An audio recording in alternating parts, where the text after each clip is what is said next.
নমস্কার স্টুডেন্টস। দেখো, তাহলে আমাদের আজকের টপিক কি লেখা রয়েছে বোর্ডে। আজকে তোমাদের ক্লাসের টপিক বোর্ডে লেখা রয়েছে গৃহীত বা বর্জিত তাপের পরিমাপ। ঠিক আছে, অর্থাৎ তাপ গ্রহণ করলে কি হয়, তাপ বর্জন করলে কি হয়, সেটাই আজকে ক্লাসে আমরা জানবো। ওকে, তো তার আগে আমরা কি করব, একটা উক্তি পড়ে নেব। চলো, তাহলে উক্তিটা প্রথমে পড়ে নিই, তারপরে আমরা আস্তে আস্তে আমাদের ক্লাসে অর্থাৎ আমাদের টপিকে আসবো। তো আশা করছি তোমরা আমার স্ক্রিন শেয়ারটা দেখতে পাচ্ছ। এখানে একজন মহান ব্যক্তির ছবি রয়েছে, যিনি হলেন স্যার আলবার্ট আইনস্টাইন। তার একটা বিখ্যাত উক্তি হলো, যে কখনো ভুল করে না সে নতুন কিছু করার চেষ্টা করে না।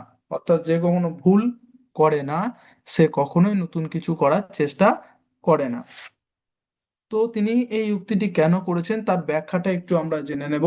ঠিক আছে, তো আমি বলছি, তোমরা শুনবে মন দিয়ে এবং বোঝার চেষ্টা করবে। বলছে, যে কখনো ভুল করে না সে নতুন কিছু করার চেষ্টা করে না।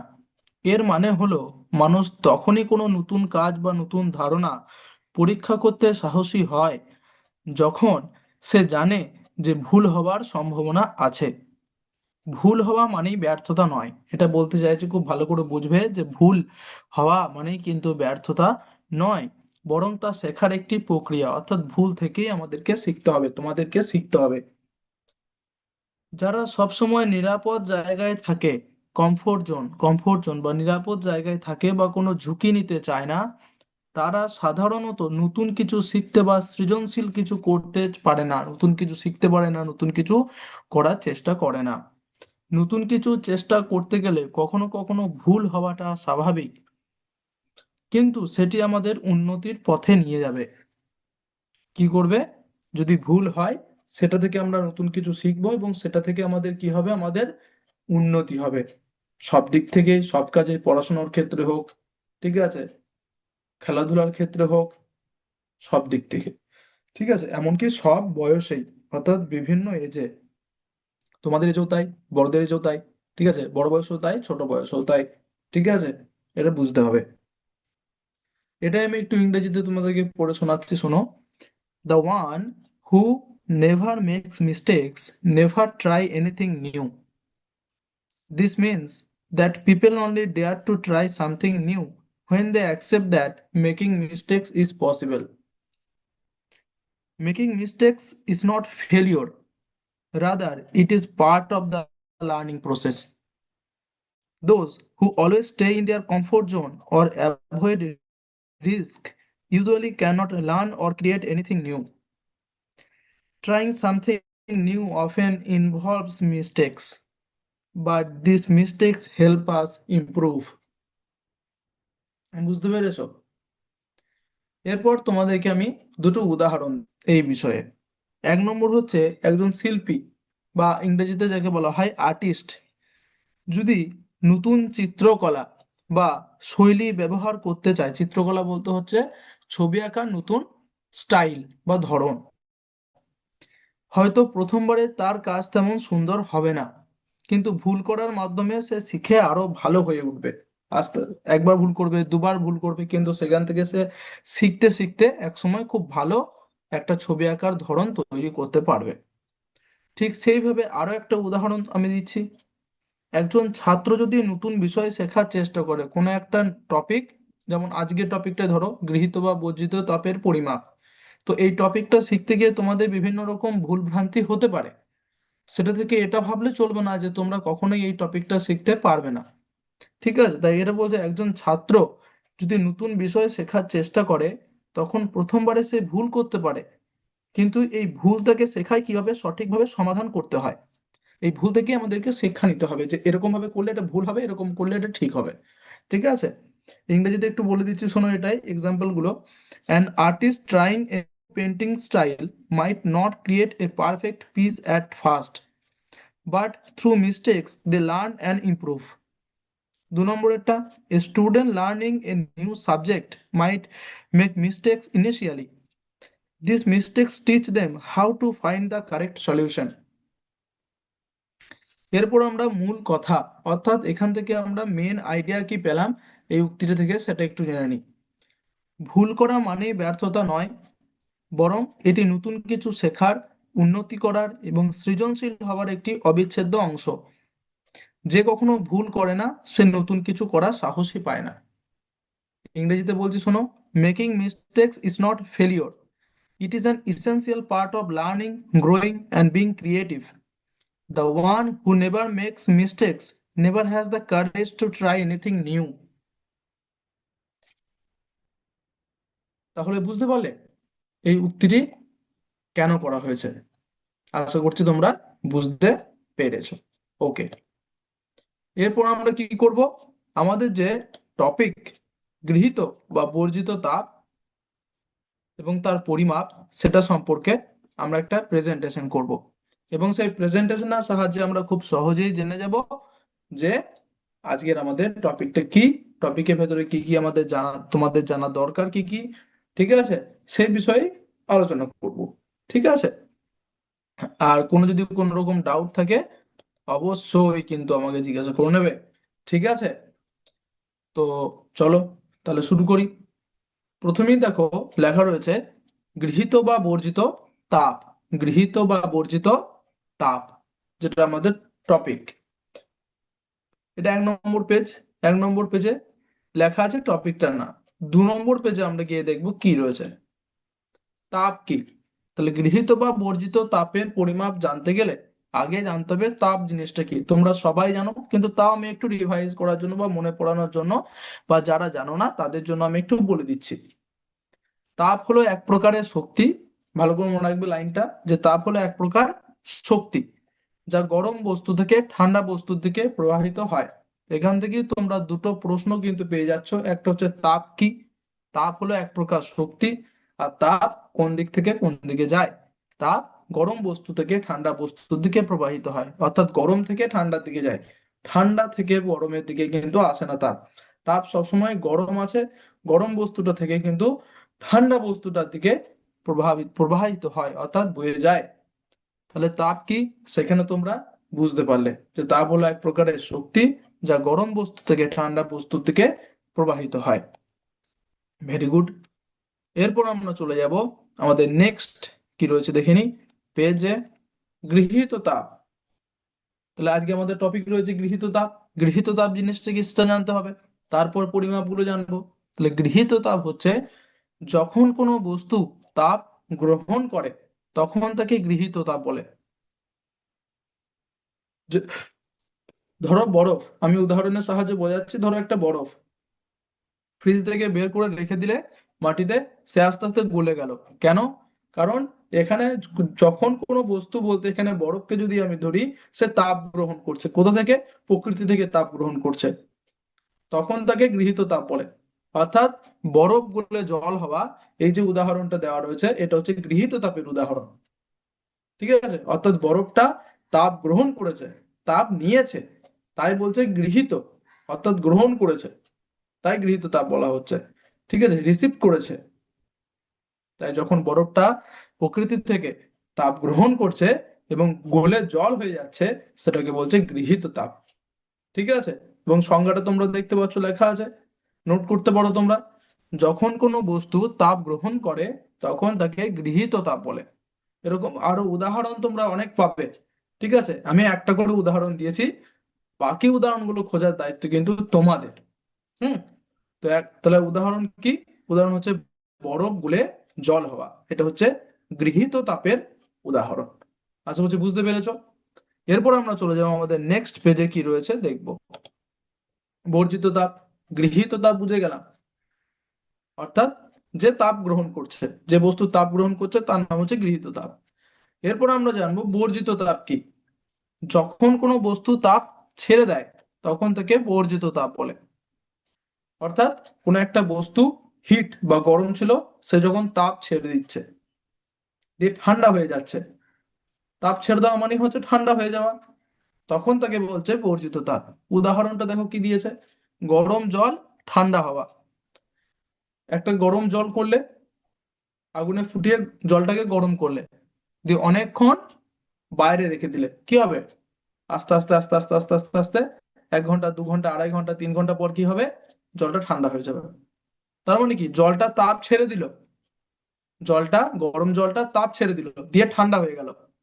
ঠিক আছে, সেরকম জলের বদলে তোমরা চা, অনেকে বলে যে চা তাড়াতাড়ি খাওয়া দরকার, চা কফি এগুলো নাহলে কি ঠান্ডা হয়ে যাবে তাড়াতাড়ি, শীতকালে তো আরো বেশি ঠান্ডা হয়ে যায় তাড়াতাড়ি। তো এই কারণে বলে চা কফি এগুলো তাড়াতাড়ি খেয়ে নিতে হবে গরম করার সঙ্গে সঙ্গে।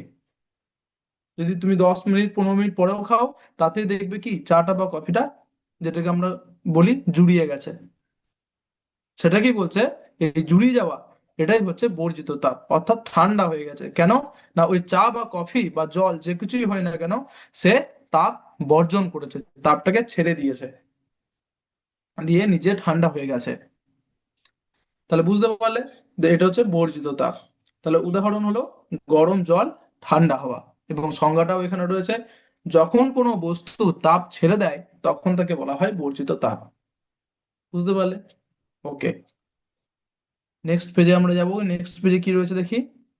5 নম্বরে রয়েছে একক, অর্থাৎ তাপ, তাপের একক কি। মাপতে গেলে একক লাগে, তাই না?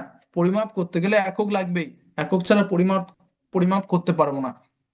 ঠিক আছে, কোনো একটা আহ চালের বস্তা, ধানের বস্তা, বা লোহা বা ইট, যে কোনো কিছুকে তার পরিমাপ বা ওজন যদি তুমি মাপতে যাও, তাহলে কিন্তু কি হবে, তার একক লাগবে, কেজি, গ্রাম, লিটার, তাই না? এরকম মিলিলিটার, এরকম পরিমাপ, এই এককগুলো লাগে। তো সেরকম তাপের এসআই একক হলো জুল। এসআই মানে তোমরা জানো, যেটা হচ্ছে পৃথিবীর সব জায়গাতে চলে, এই জুল। পৃথিবীর যে কোনো কোনায় তুমি যাও না কেন, সেখানে যদি বলো যে গিয়ে তাপের এসআই একক হলো জুল, সেটা ওরা বুঝবে। আর পুরোনো একক কি, ক্যালোরি। আগে ব্যবহার করা হতো তাপের একক হচ্ছে পুরোনো একক ক্যালোরি।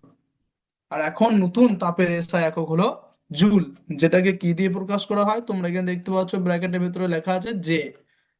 ঠিক আছে, জুল জে দিয়ে শুরু, তাই তাপের এসআই একক হলো জুল, যেটাকে জে দিয়ে বোঝানো হয়ে থাকে। তাহলে বুঝতে পারলে মনে রাখবে যে তাপের এসআই একক হলো জুল। এরপর আমরা নেক্সট পেজে চলে যাব। নেক্সট পেজে কি রয়েছে দেখি। 6 নম্বর পেজে রয়েছে তাপের সংরক্ষণ নীতি। নীতি সংরক্ষণ নীতিটা কি বলছে, একটা, এটা মনে রাখার জন্য তোমাদের একটা নীতি আছে যে গৃহীত তাপ সমান হচ্ছে বর্জিত তাপ, এটা মনে রাখতে হবে। তার মানে কি, তার মানে হলো দুটো বস্তু, ধরো আমি কথা কথা বলছি, দুটো বস্তু আছে, ঠিক আছে, দুটো বস্তু আছে, দুটো বস্তু একটা তাপ যতটা বর্জন করবে তাপটা, অন্য বস্তুটা ঠিক ততটাই তাপ গ্রহণ করবে। এটাই বলছে তাপের সংরক্ষণ নীতি। সংরক্ষণ মানে কি, তাপটা কোথাও চলে যাচ্ছে না, তাপটা কোথাও চলে যাচ্ছে না। যদি 10 জুল তাপ বর্জন হয়, তাহলে অন্য কেউ একজন সেই 10 জুল তাপটাই কিন্তু গ্রহণ করবে। ঠিক আছে, যেমন আমি বলছি, প্রকৃতির 10 জুল তাপ ছেড়ে দিল, সেই 10 জুল তাপটা কে নিচ্ছে, একটা বরফ দিয়ে গলে জল হয়ে যাচ্ছে। তাহলে এইভাবে কেউ না কেউ তাপকে কিন্তু গ্রহণ করছে, একজন ছাড়ছে একজন নিচ্ছে, যতটা পরিমাণে একজন ছাড়ছে ঠিক ততটা পরিমাণে আরেকজন নিচ্ছে। তাতে কি হচ্ছে, সংরক্ষণ হচ্ছে, অর্থাৎ তাপ নষ্ট হয়ে যাচ্ছে না। তাই বলছে এটা তাপের সংরক্ষণ নীতি। আশা করছি বুঝতে পারলে। তাহলে গৃহীত তাপ সমান হচ্ছে বর্জিত তাপ, এটা হচ্ছে তাপের সংরক্ষণ নীতি। ওকে, লাস্ট পেজে কি রয়েছে আমরা দেখে নিই। দৈনন্দিন উদাহরণ, এই গৃহীত বা বর্জিত তাপের দৈনন্দিন উদাহরণ কি কি। চা ঠান্ডা হওয়া, এটা কি তাপ তাহলে বলো তো তোমরা একটু, গৃহীত তাপ না বর্জিত তাপ? চা ঠান্ডা হওয়া,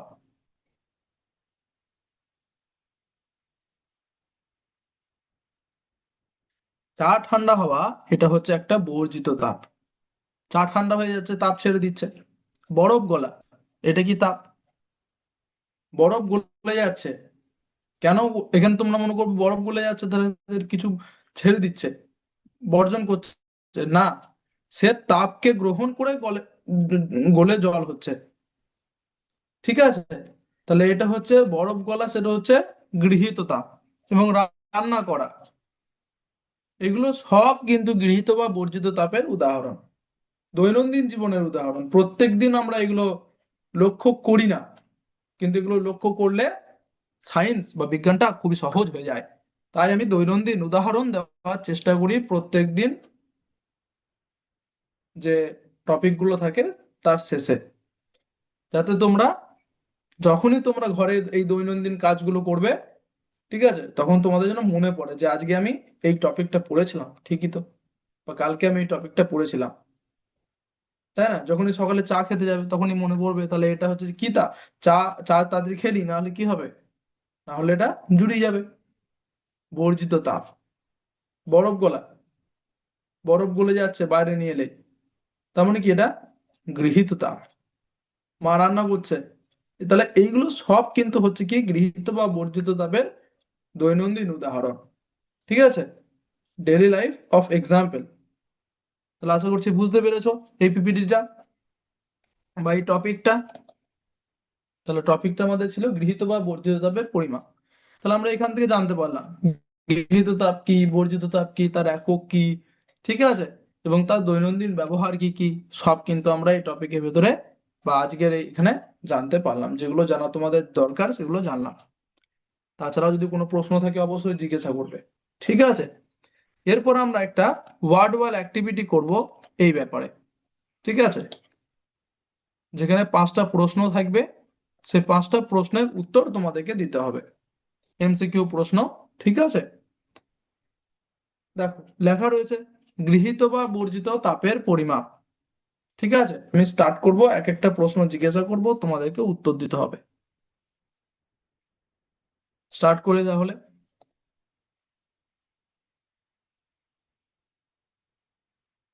দেখো, তোমাদের জন্য 1 নম্বর প্রশ্ন রয়েছে, তাপ কি, what is heat? Option a, এক ধরনের পদার্থ, a kind of matter. Option b, এক ধরনের শক্তি, a form of energy. Option c, এক ধরনের বল, kind of force. Option d, এক ধরনের আলো, এ কাইন্ড অফ লাইট। বলো তো কোনটা হবে এর মধ্যে?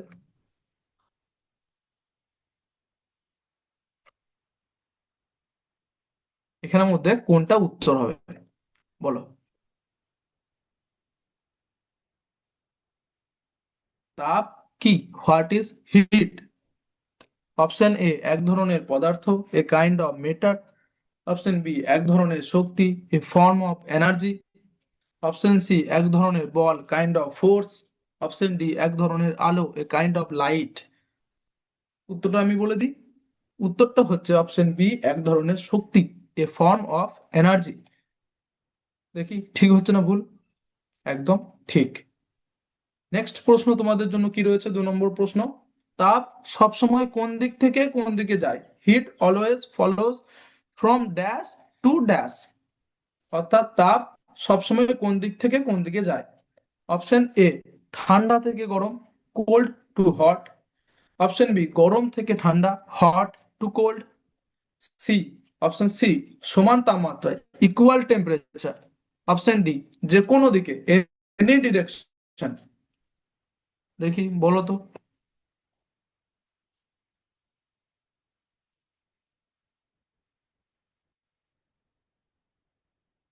তো এটার উত্তর হচ্ছে তাপ সবসময় গরম থেকে ঠান্ডা, হট টু কোল্ড দিকে যায়, অর্থাৎ অপশন বি। দেখি ঠিক না ভুল? একদম ঠিক। তোমাদের জন্য এবার 3 নম্বর প্রশ্ন এসেছে, দেখো 3 নম্বর প্রশ্ন। 3 নম্বর প্রশ্ন রয়েছে, কোন বস্তু তাপ গ্রহণ করলে কি ঘটে? What happens when a body gains heat? ঠিক আছে, কোন বস্তু তাপ গ্রহণ করলে কি ঘটে? অপশন এ, তাপমাত্রা কমে, টেম্পারেচার ডিক্রিজেস। অপশন বি, তাপমাত্রা বাড়ে, টেম্পারেচার ইনক্রিজেস। অপশন সি, ভর কমে, মাস ডিক্রিজেস। অপশন ডি, রং পরিবর্তন হয়, কালার চেঞ্জেস। কোন বস্তু যদি তাপ গ্রহণ করে, তার তাপমাত্রা কমবে, না তাপমাত্রা বাড়বে, না ভর কমবে, না রং পরিবর্তন হবে?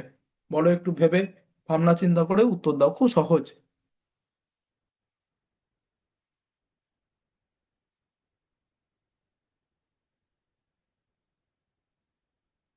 তাহলে উত্তর হচ্ছে কোনো বস্তু তাপ গ্রহণ করলে কি হবে, তাপমাত্রা বাড়ে, টেম্পারেচার ইনক্রিজেস।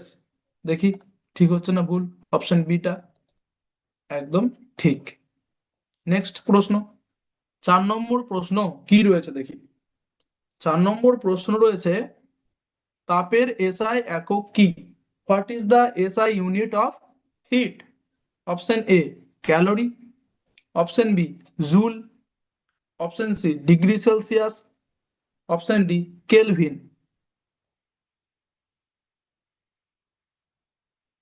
বলো তো।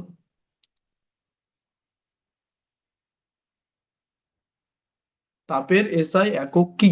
What is the SI unit of heat? Option A calorie, option B joule, option C degree Celsius, option D kelvin.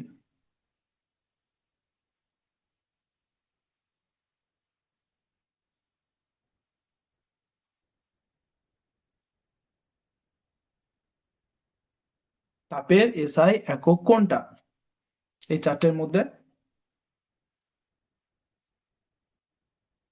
তাপের এসআই একক হচ্ছে অপশন বি জুল। তাই না, পড়লাম যে দিয়ে প্রকাশ করা হয়। দেখি ঠিক না ভুল, একদম ঠিক। পরের প্রশ্ন দেখিনি তোমাদের জন্য কি রয়েছে। গরম জল ঠান্ডা হলে কি ঘটে? What happens when hot water cools down? গরম জল যখন ঠান্ডা হয় তখন কি ঘটে? অপশন এ তাপ গ্রহণ করে, গেইনস হিট, অপশন বি তাপ বর্জন করে, লসেস হিট, অপশন সি ভর বাড়ে, মাস ইনক্রিজেস, অপশন ডি কিছুই হয় না, নাথিং, নাথিং হ্যাপেন্স। তাহলে গরম জল যখন ঠান্ডা হয়ে যায় তখন কি ঘটে? তাপ গ্রহণ করে সেটা, না তাপ বর্জন করে, না ভর বাড়ে, না কিছুই হয় না? বলো তো।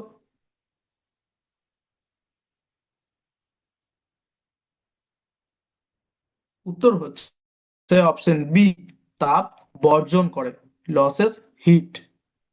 দেখি ঠিক না ভুল, একদম ঠিক।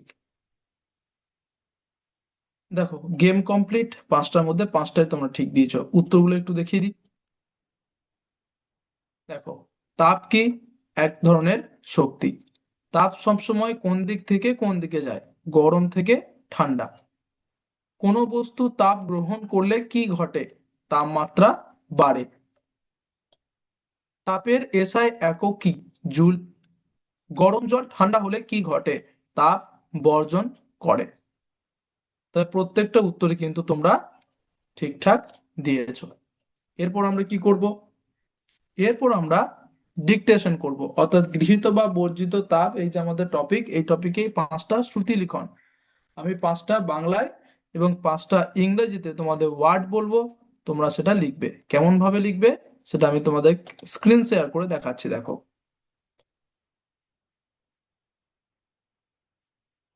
আশা করছি তোমরা আমার স্ক্রিন শেয়ারটা দেখতে পাচ্ছ।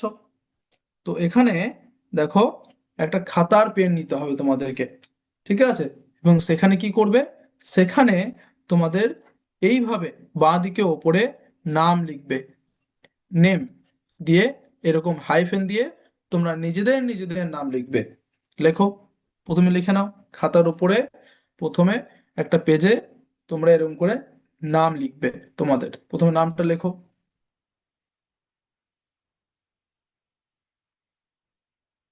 তো আশা করছি তোমাদের নাম লেখা হয়ে গেছে। এরপর কি করবে, এরপর লিখবে নামের নিচে রোল নাম্বার। তোমাদের প্রত্যেক দিন যে অ্যাটেন্ডেন্স নেওয়া হয়, সে অ্যাটেন্ডেন্সে একটা রোল নাম্বার থাকে, তোমাদের প্রত্যেকজন আলাদা আলাদা।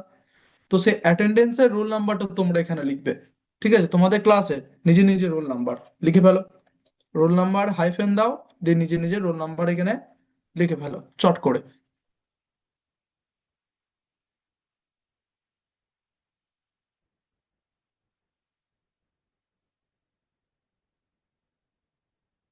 ওকে, আশা করছি হয়ে গেছে।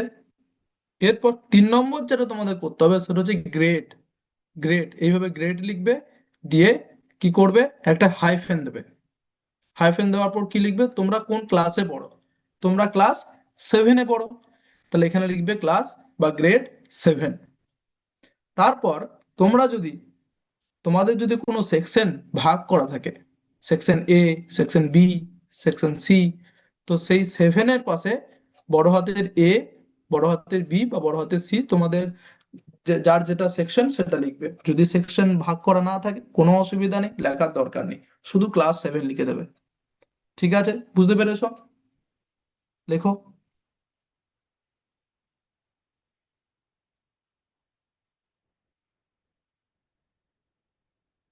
তো আশা করছি তোমাদের তিনটেই লেখা হয়ে গেছে। 4 নম্বর তোমাদের কাজ হচ্ছে, দেখো এরকম করে 1 2 3 4 5 করে 5 অব্দি তোমাদের সিরিয়াল নাম্বার লিখতে হবে। 1.2.3.4.5. এইভাবে লিখতে হবে। ঠিক আছে, লিখে ফেলো।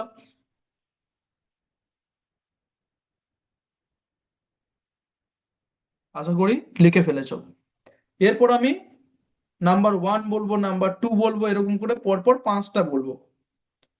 ইংরেজিতে বলবো, বাংলাতে বলবো। যারা বাংলাতে লিখতে পারবে তারা শুধুমাত্র বাংলাটা লিখবে, ইংরেজি লেখার দরকার নেই। যারা ইংরেজিতে পারবে তারা শুধুমাত্র ইংরেজি লিখবে, বাংলায় লেখার দরকার নেই। ঠিক আছে, ওকে, শুরু করো। তাহলে নাম্বার 1 লেখো, বাংলায় তাপ, ইংরেজিতে হিট। নাম্বার 1, বাংলায় তাপ, ইংরেজিতে হিট।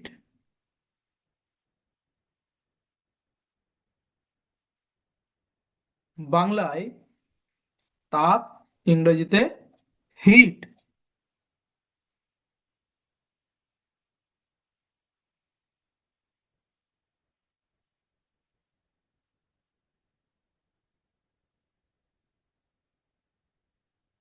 আশা করছি 1 নম্বরেরটা হয়ে গেছে তোমাদের।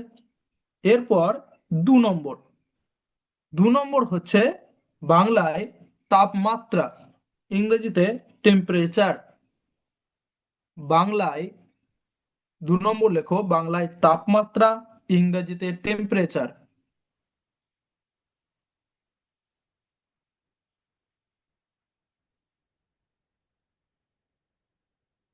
2 নম্বর, বাংলায় তাপমাত্রা, ইংরেজিতে টেম্পারেচার।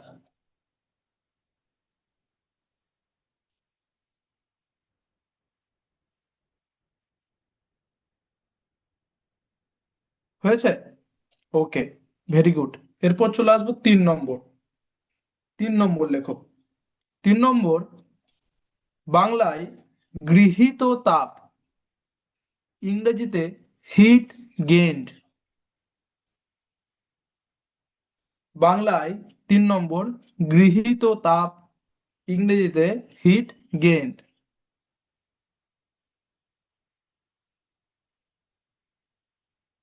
বাংলায় গৃহীত তাপ, ইংরেজিতে হিট গেইন।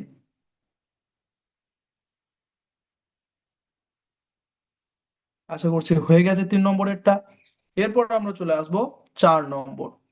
4 নম্বর হচ্ছে বর্জিত তাপ। লেখো, 4 নম্বর, বর্জিত তাপ, ইংরেজিতে হিট লস্ট।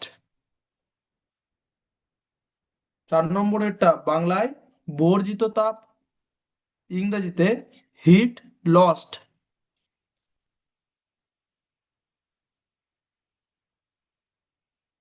4 নম্বরের বাংলায় আছে বর্জিত তাপ, ইংরেজিতে হিট লস্ট। আশা করছি 4 নম্বরটা হয়ে গেছে। এরপর 5 নম্বর। 5 নম্বরে আছে নির্দিষ্ট তাপ, বাংলায় নির্দিষ্ট তাপ, ইংরেজিতে স্পেসিফিক হিট। বাংলায় নির্দিষ্ট তাপ, ইংরেজিতে স্পেসিফিক হিট। বাংলায় নির্দিষ্ট তাপ, ইংরেজিতে স্পেসিফিক হিট।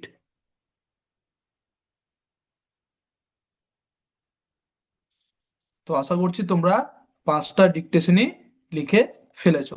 এরপর তোমাদের টিচার্সদের বলবে আমাদের তোমাদের এই খাতাগুলো তুলে যেন আমাদের বিদ্যাশক্তির যে হোয়াটসঅ্যাপ গ্রুপ আছে সেখানে ছবিটা পাঠিয়ে দেয়, আজকে যেটা লিখলে সেখানে, সেই সেই ছবিটা। ঠিক আছে, ওকে, আজকে ক্লাস এতটাই অবধি। জয় বিদ্যাশক্তি, জয় ভারত, জয় হিন্দ। Thank you.